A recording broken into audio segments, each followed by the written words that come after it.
Good morning, everybody. It's a pleasure to be here. I know they call this program Start the Day the Torah Way. And Mitzvah, we're going to try and make an investment today and encourage many other people in the schus of what we're talking today. Mitzvah, many other people who are not starting their day or living their day the Torah way, will be able to give them the chizuk to do just that.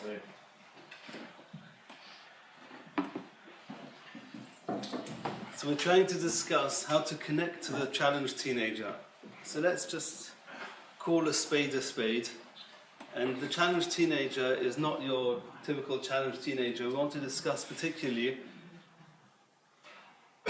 how to deal with the kid that's often called off the derech. We don't like that terminology, that's why it's the challenged teenagers. OTD is a title that's not so mechubad, we don't like that. But that's who we're talking about. And who's called off the derech? Well, it depends on what derech you're on and what your expectations are of the derech of the teenagers. Right? There's some people who will tell you, if your couple hasn't got a rim on it, you're off the derech. I would choose to argue with that, but there are others who are off the derech when they come to Shachris without their hats and jackets. Ooh. Others are only off the derech when they forget to daven Shachris altogether. Some only when they're Mechal Shabbos, they're off the derech. But whatever the off the derech is, every child had a derech, every child comes from a family, a background who has a derech, and when you start slipping off the derech, that's when we have our first signs, something's not going right, and that's what we're trying to do today, to try and see understand what's going on and what we can possibly do to prevent him sliding way off track. So before we start, I'd like to tell you mention some of the things that we're not going to discuss today. And it's important that we know that because these are important topics, they're related topics, but not our topic. So first and foremost, why are these kids going off the derech? By the way, we're talking about kids, I'll speak in a Lashon Zochar with the boys, but it makes no difference if it's boys who are at risk or girls. The game's the same. So why are these kids going off the derech? Good question. And it's a very important question, but it's not what we're going to discuss now. Right? They've gone off the derech. That's what's important to us. We're also not discussing what we or any adults in these kids' lives could have, should have, or would have done that possibly may have avoided or stopped them going off the derech. It's very important, but it's not what we're discussing now. There's always somebody that pushed these kids off the derech. There's always somebody that's traumatized these kids, somebody who's hurt these kids. Nobody goes off the derech. These kids are pushed off the derech. In the 400 families that we're dealing with at the moment, we haven't got a single case that we don't know what happened. Right? We'll discuss it a little bit more later, but what we're not discussing is how to deal with all those adults who unfortunately have a part in this child going off the derech. It doesn't matter whether it was molestation at the worst, or whether it was a teacher, a rebbe, or anything else who hurt these kids in one way or another, physically, emotionally, spiritually. There's always somebody who's responsible, and how to deal with those somebodies is a serious topic, but not the one we're discussing today.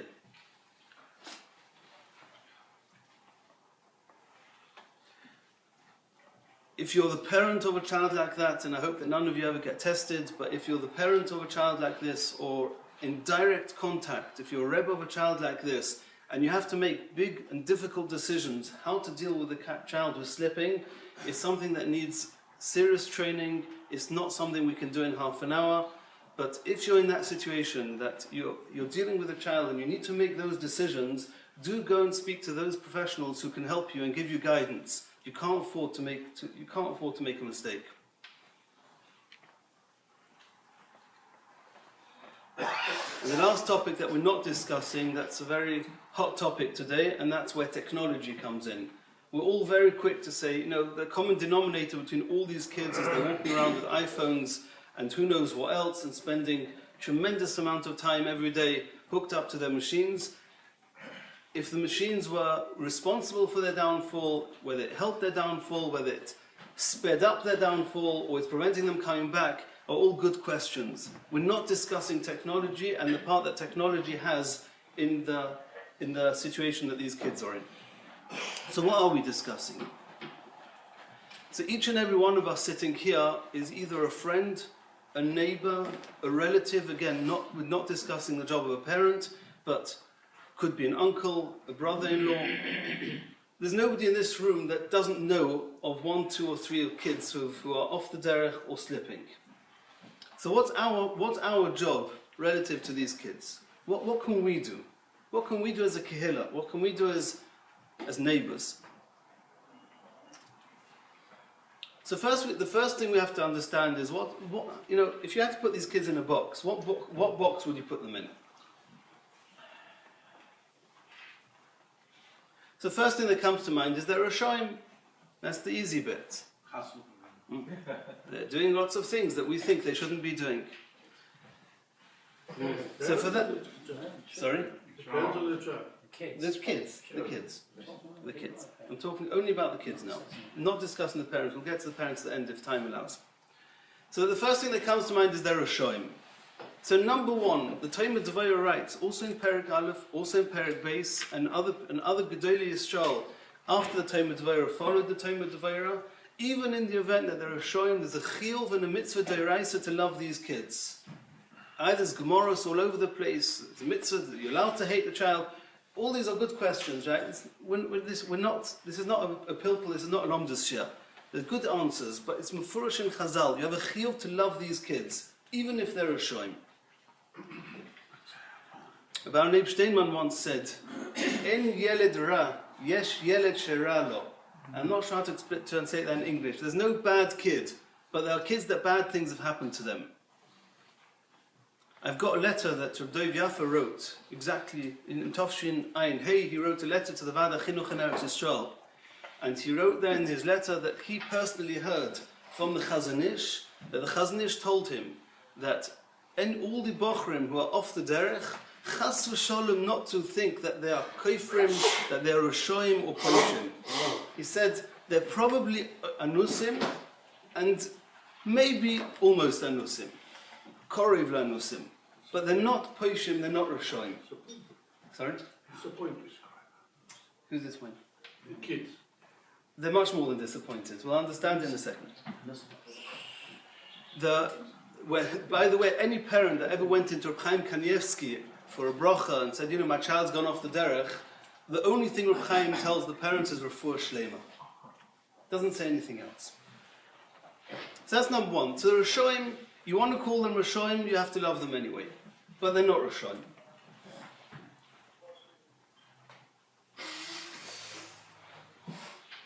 Are they koifrim?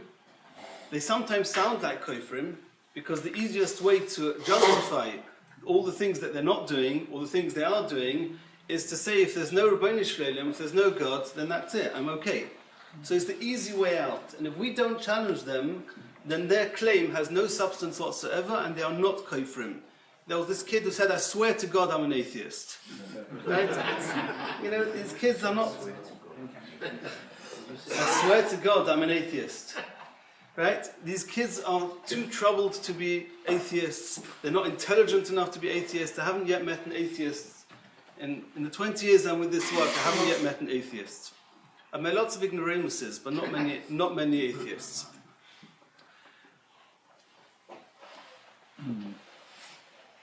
Now, how about the Yetzer Hara? That's the next. So we're not going to call them Rishonim, maybe not Koferim. We'll say they have a big fat Yetzer Hara. Right? So they have a big Yetzer Hara. Do they have a Yetzer Hara? Let's assume we can comfortably assume that they have a Yetzer Hara, no less than we do. Is the Yetzer Hara responsible for these kids looking the way they are? No. I have yet to get a phone call from a parent or a rebbe that says, listen, this kid, he's fully functioning, he's in school, everything is fine, he's just smoking on Shabbos. Right? Those cases haven't existed almost since World War II. What changed then is not for now. But that's not what's happening. We see these kids, they're completely dysfunctional. They're up all night, they're sleeping during the day, they can't keep a job, they can't sit still for a second, they're stuck to their machines. That's nothing to do with the Yetzer Hara. It's nothing to do with Averis. They're messed up in the brain. And they are. It's the Yetzer Hara. The Yetzer Hara is not responsible for making people dysfunctional.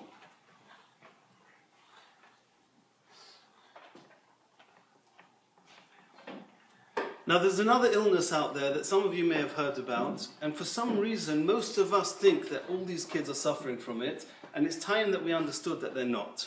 And it's called Alzheimer's. I don't know if any of you have heard of Alzheimer's, but it's a condition where you actually forget, right? And, you know, we should never be tested, but Alzheimer's, you forget where you are, you forget what day of the week it is.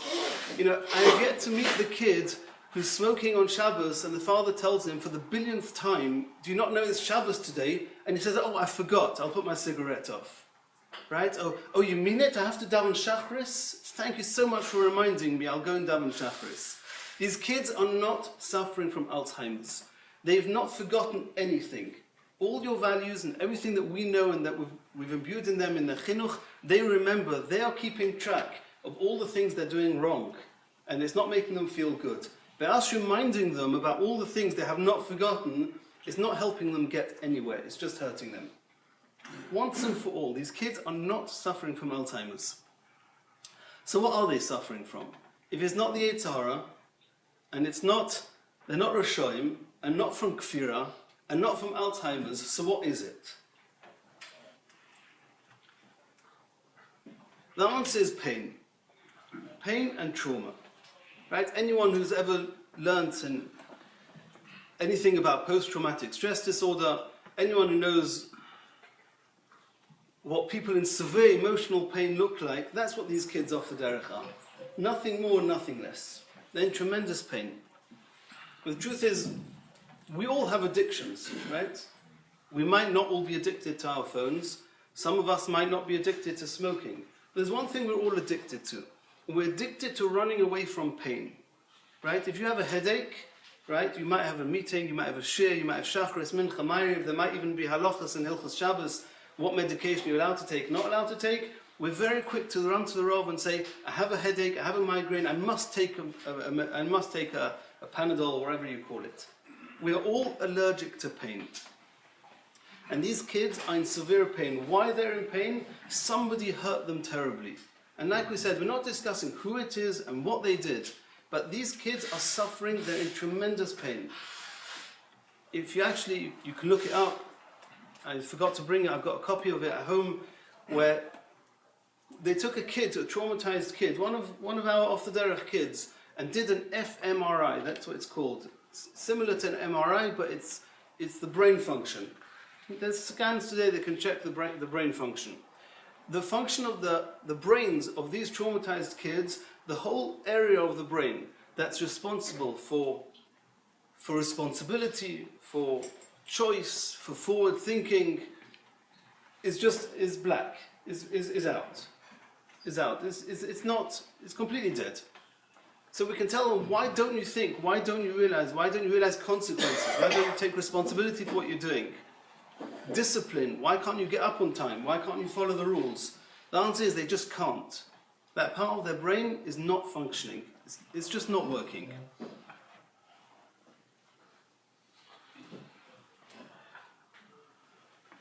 What the trauma has done to them, it's robbed them of some of the most basic and fundamental human needs that the Gedolim have written. Rav Wolbe wrote that if you would take away from a person these basic needs in an absolute way, we will drop dead. One of them is covered. Right? We all think kinner taiva covered. We think covered's a terrible thing. But it's not. Choyni Am Agol woke up, and Gemara at the end of Tainis, woke up 70 years after he fell asleep. And he went into the Beis HaMedrash. And the Olim in the Beis HaMedrash were not giving him due respect. They respected him. But it was the next generation already, and they couldn't respect him for the covet that was due to him. And Choyni Am Agol turned to Rebbeinu Shleilim and said, in that many words, you can look it up, it's printed in every shas. He says, I can't survive, I'm not being respected in the way I need to be respected. So Hashem asked him, what would you like me to do? What are the choices? He said, there are no choices, I cannot continue like this. And Hashem took him away. Hashem took Choyni Am Agol away. We're talking about Tanoim here. We're talking about the greatest Tanoim. If you rob somebody of their covet, they can't function. These kids, they feel like failures, they have zero self-respect, zero significance. The Rambam writes in Ovos that somebody who feels like a zero will behave like a zero. That's why it's so important that all of us, we paint ourselves as tzaddikim. The Mishnah says you're not allowed to call yourself a Rasha. And the Rambam and Rabbeinu Yonah writes, if you call yourself a Rasha, you will be true to that and you'll do Averis. These kids feel they're worth nothing. Why? Because whoever hurt them took away every last bit of kavod from them. We all need some level of love, of connection, of belonging. These kids feel zero. They have none of that. It's not for nothing that they're running after likes and followers and all the other terminology that's going on their fancy phones, right? Because that's where they're getting their love and connection. Yeah. Obviously, it's a joke. It doesn't exist, right? It's in cyberspace, right? But they have no friends. They have no connection. They feel it's dangerous to connect to people. They feel people are going to hurt them. Somebody who feels that they have no connection, and that's how these kids are walking around. They feel they have nobody in the world that loves them for who they are, the way they are now. They have no security. You don't need to go into all the little details, but they feel very insecure. There's obviously some adult somewhere along the line that's hurt them and taken away their feeling of it's safe to be around, it's safe to be.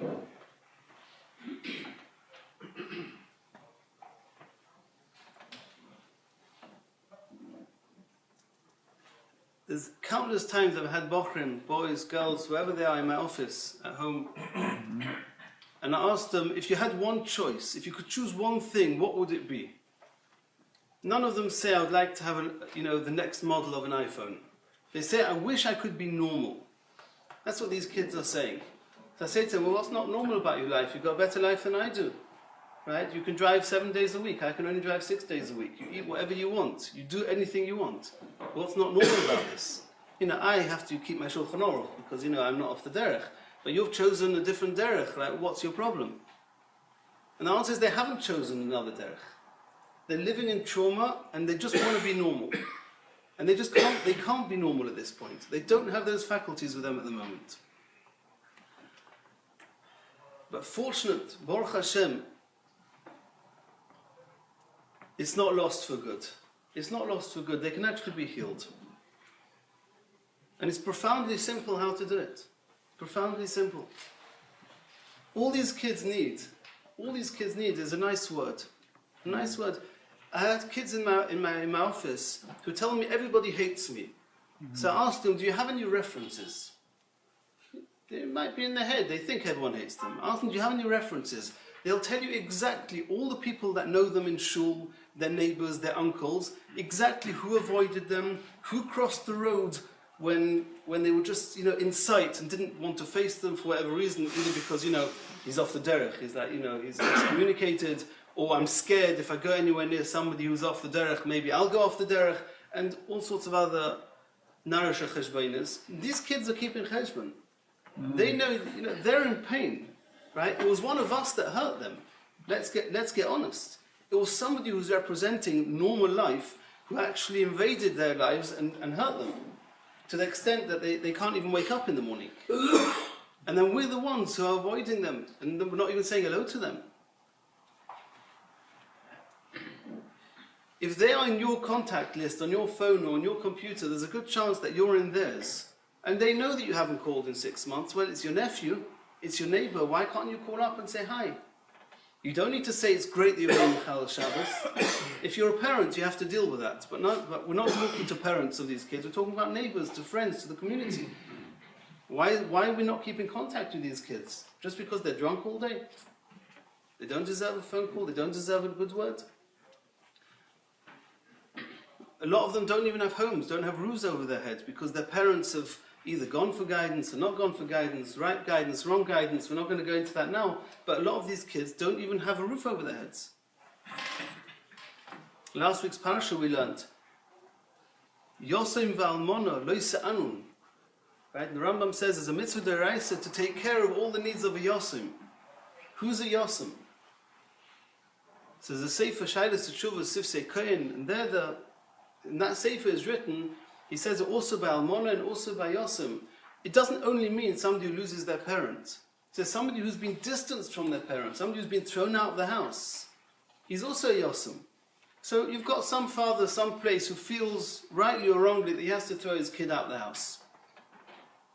It's not the mahalach that we have from our Gedolim. I've personally been into Rav Gershon Edelstein on a number of occasions. For those who haven't seen the video, it's going round, it's worth seeing it. He gave us extremely clear instructions that there's no such thing to throw a kid out. But this parent feels he can't deal with it. I don't know, we're not judging the parents now. But the kid's on the street, does that mean that we have to keep him homeless?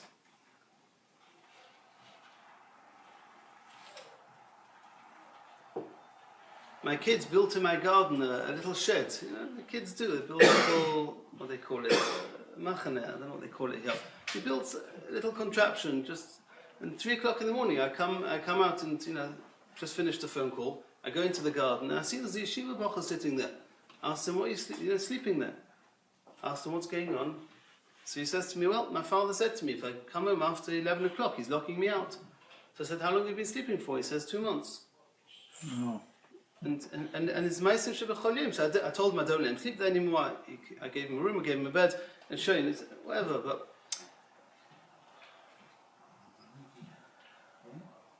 there's a story, the story which probably didn't happen, but a very important one.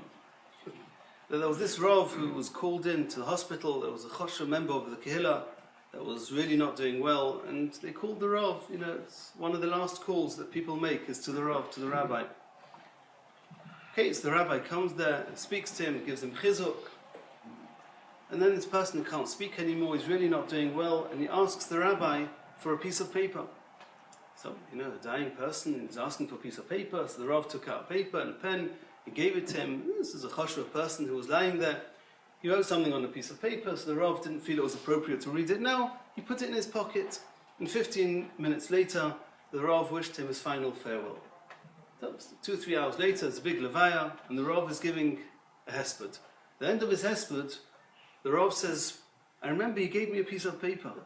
There might be, some tremendous chizuk, maybe some message, a final message he gave over to the community. So the Rav pulls out the letter and reads it to the Olam. Dear Rabbi, you're standing on my oxygen tube. Now I don't know if this story actually happened or not, but it's happening all the time. We're so busy, some of us are so busy doing the right thing, and you don't realize that we might be robbing these kids of their oxygen. You don't need to be a rabbi to deal with these kids. You don't need to be a professional. You just need to be human. Give them a call, invite them in.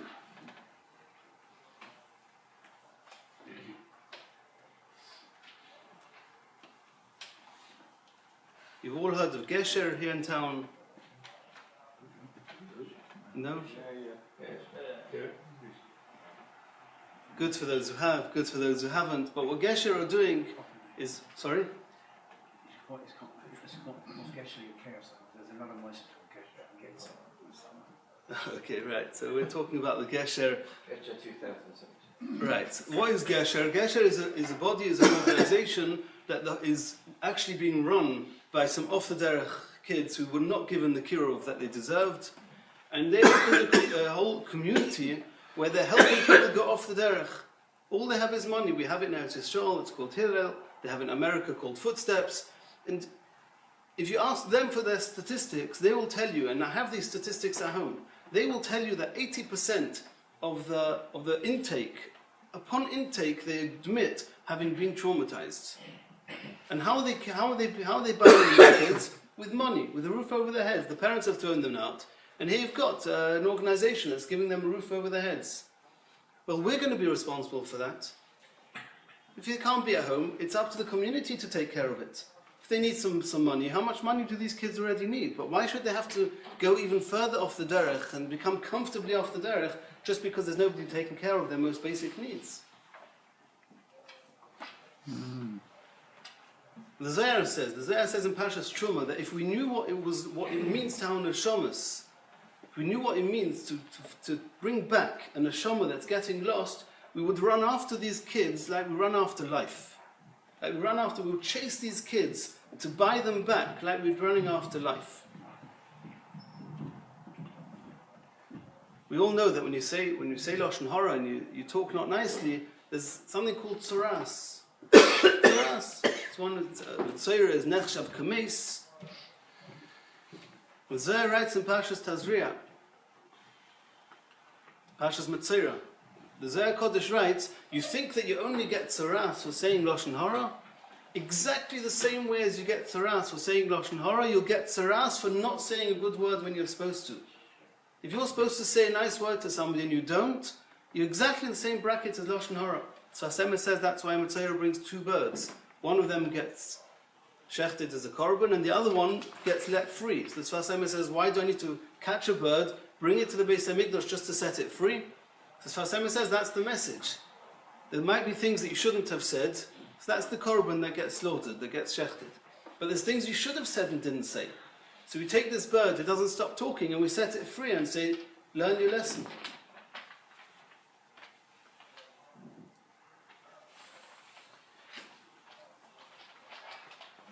We only have a few short minutes left, and I want to mention one more point, which is equally important. And unfortunately has not been given enough focus. Behind every single off the derech kid is a set of parents in tremendous pain.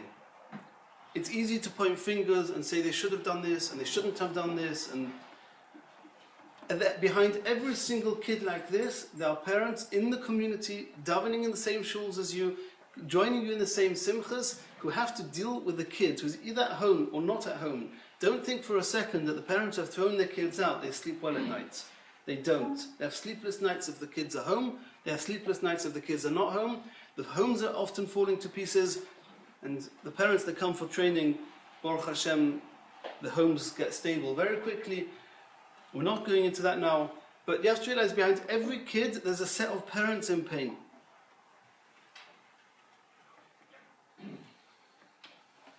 We know that the Pasuk says Avraham Avinu, right, who's the Maisa of the Siman Nebonim, everything we are is in the schus of Avraham Avinu. And by Avraham Avinu it says he was Bo Bayomim, right? Every single day was counted for. Right? We can only imagine what every single day of Avraham Avinu is doing for us till today. Avraham Avinu was nifta, he died 1,825 days before he was supposed to. Do you know what that means, 1,825 days of Avraham Avinu? So Chazal say, why did he lose those close to 2,000 days of his life? So Hashem says, I promised Avraham Avinu Seva Tova. He was going to have a good life. And his grandchild Esav was going off the derech. He says, I'm going to take away almost 2,000 days from Avraham Avinu, just that he shouldn't have to see his grandchild going off the derech. You can take it for granted, whether you understand it or not. You can take it for granted. These parents are doing their best. They're getting the guidance they feel they should be getting. If they're getting the wrong guidance, it's not their fault. Right? They are going to get help. They're putting in tremendous amount of resources, emotional, financial, and every other way to try and help these kids. You know, it's like walking down in Manchester or in any other from Kehillah, walking down the street with the kid who might have tattoos, he might have earrings, he might be walking around with his dog, he might even be in the middle of Shabbos afternoon. Do you know what gvura it takes for a parent to remain that good parent to support these kids in that situation? Have you ever gone over to a parent and say, you know, kol hakavod, it must be so difficult for you, and you're making Kiddush Hashem, you're not disowning the child, even though it's so difficult. What do we often do? We go to the parents, I think you should do this, I think you should do that. Just imagine you saw a parent coming home, no one should be tested, with a 6-year-old child and almost all his hair has fallen out. Right? So everyone with a bit of brains understands this child is unfortunately going through chemotherapy. So just imagine some clever guy comes along and says, you know, Tesco have a new model of Head and Shoulders. Maybe you want to invest in some shampoo that will help the hair. Right? How do you think the parent feels when you do that? Right? So obviously no normal person would do that. But when we go over to these parents, like, we don't want to say, we feel bad and feel uncomfortable saying good Shabbos to these parents because, there's a child at home off the derech. Is that what the parents deserve? Are they not suffering enough? simchas. And if you see a child like that walking into shul, into a simcha, with a tiny couple like this, or who knows what, do you know what gvura it takes for a father to be in that matzav? Go over to the father and say, you know what Kiddush Hashem is? Baruch Hashem, your kid is close enough to you and close enough to home. He's happy to come to shul. He's happy to be around you. He's happy to be around us. Don't avoid the parents. I'll finish with Avtocha from Yirmiyah Novi. Yirmiyah writes, Im teitzi yokor mizaylal, if you invest time and energy in trying to make a davar yokor, something valuable, from something that's going off, from something less valuable, yokor mizaylal, yashuvu heima elecha, it's muftach, it's a guarantee. These kids will come back to you. You won't be influenced by them. We're all scared, if I'm going to say hello to this person, maybe I'll get a tattoo tomorrow. Yirmiyah Novi says nothing will happen to you. So you have to use your brains, right? I'm not telling you that you should take these kids and bring them all into your homes. It depends on the dynamics of the home. Ask your shaylas. But each and every one of us can go one step towards these kids, one step towards the families of these kids to support them, to give them the much needed significance, love and respect that they deserve in order to give them the keichus, and these kids will come back and none of us will be affected by it.